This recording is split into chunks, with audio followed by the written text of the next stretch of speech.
السلام عليكم ورحمة الله وبركاته. دعوة كسر دواد عافمات ميديا رنانتي وبرتين إن إديس وجود بيان أريمها عافمات سؤال بدن أي إنوجي من دعوة ياشينا سؤال شاس مد كميدا وحنا من سنة هاي مهم تهين اللي جوا وح كميدا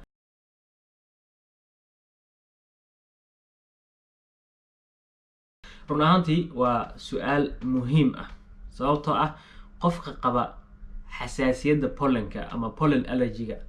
السند والبصون نقد حليادان oo kale way ku dhib badan tahay inay kala saaraan xasaasiyadaas calaamaadkeedii iyo calaamaadka hergebka ama influenzada ama koronada ee hadda socota sababtoo ah qofka xasaasiyada noocan qaba wuxuu isku arkaa inuu diif badan inuu sanka dareero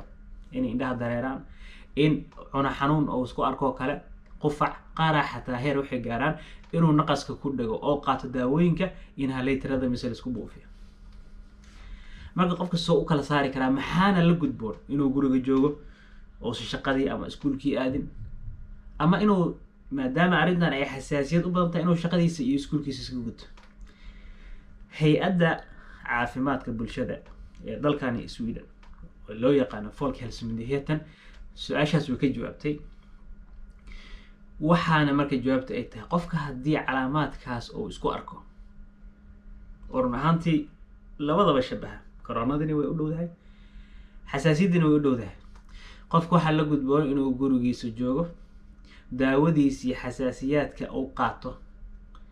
haddii 3 ama 4 bari kadib uu ku reysto oo nafis ku dareemo shaqadiisa ku laaban karaa laakiin haddii 3 ama 4 bari kadib oosan waxba isbedel oosan arag ama ay ka sii darto qandho iyo calaamad kale ay ku soo kordhaan